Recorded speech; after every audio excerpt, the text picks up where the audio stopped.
Okay, so I'm going to walk you through how to use the DC construction kit in the PhET. You're going to want to go to Lab.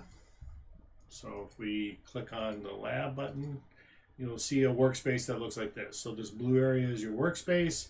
Over on the left-hand side, you have your various components. There are more components as you go down that you can get if you want to play with some more. But we're really going to have everything we want is going to be right up here. On the right hand side, you can turn on labels. You can see the flow of the current. It's set to do electrons. I'll encourage you to do conventional current because that's how we draw our pictures. So we can go ahead and do that. The meters that you're going to need are over here, and I'll show you how to use those in a second. One is the voltmeter. We'll talk more about that, and then there is our ammeter over to the right. Okay, so to build your first circuit, you're going to want to bring some components onto the desktop. So we'll start with the battery, and we notice there are these little circles on the end that allows you to connect things to it, so to make our circuit. So let's do a light bulb because it'll be the most visual. So I'm going to drag a battery on, I'm going to drag a light bulb on, I'm going to drag a switch just for my convenience so that I can turn the circuit on and off. You don't have to do that. That opens and closes the circuit.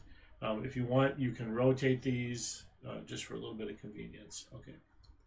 So those are my three main components that I'm going to want to do. Now I need to wire it up, and this will look similar to what you'll end up doing in lab in just a second. So I can take a wire, one end of the wire snaps there, you can see it turns to black, and I connect it, and that means it's complete. And to make a circuit, I just have to have all of my wires connected all the way around. So you can see I'm going to one end of the bulb, and then I'm going to drag a wire to the other end of the bulb, and I'm going to drag it up to the battery. And you can, again, move these around if you want, just to make things a little easier to see. So I'm going to do it like this. Okay. Now I can see if I close my circuit, I'll get a light bulb. The length of the lines are related to the so-called brightness of the bulb. Right, so I'm going to open the switch just to turn it off. Now we're going to be asking you to measure current, and we're going to be asking you to measure voltage. So I'm going to take the voltmeter. Again, I'm going to drag it onto the top, and you'll notice that there are two probes here. This will look very similar to the one you use. So to measure voltage, I just put one probe on one side of the light bulb and the other probe on the other side of the light bulb. And that should measure voltage, and you can see when I close the circuit, I get a voltage and it says 9 volts. To measure current, I'm going to grab the little current ammeter, and what I need to do is just make sure this little crosshair is sitting on my wire so I can measure the current. And again, I can close my switch, and I can make my measurement that I have 9 volts of potential dropping across the light bulb, and I have 0.9 amps of current going through the circuit. So this is how you kind of build the circuit, and this is nice because everything is safe. You can't harm anything. It's just an electronic simulation. To change the voltage of the battery, if you click on the battery, you can see this little slider here, so you can make it. And again, the lengths of the lines represent the brightness of the bulb. And again, you see the charge flowing faster, giving you more current. So you're going to play with this.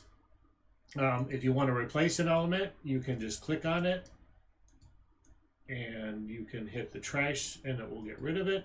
So if I then want to do a resistor, which will be the next thing you do, you can just drag the resistor out and do that.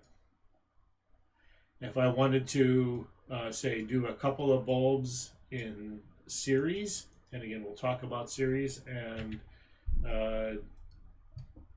parallel later on in the lab, but I can take a bulb, I can put one there, I can bring a second bulb out, put it here. And again, to be in series means they go in the line. So I come out of the battery, I go into the bulb, I come out of the bulb, I go into the other bulb, and I come out of this bulb, and I go back to the battery. So notice I go out of the battery into bulb 1, out of bulb 1 into bulb 2, and out of bulb 2 into the battery.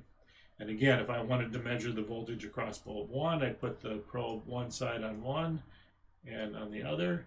So I'm getting 11 volts between there and there. And then if I wanted to do the second bulb, I would move this wire to there and this wire to there, and I get 11 volts across that bulb. So this is a good way to explore as you do the real bulbs. If you're trying to help you understand what's going on, you can come into the simulation and play around. If you just Google PhET, you can bring it up so you don't mess up your earlier PhET that's embedded into Pocket Lab. You don't have to do it through Pocket Lab. You can do it through your own web browser. They're free to use. So if you're trying to understand what's going on in a real circuit, you can simulate it, and this gives you a little bit more visual cues and a little cleaner sometimes to see what's going on. If you ever get kind of completely messed up and you just want to start from scratch, you can just hit this little circle on the bottom that will clear your entire top, and you can reset yourself back to 0. So have fun with that. It's a great way to learn on how to do things.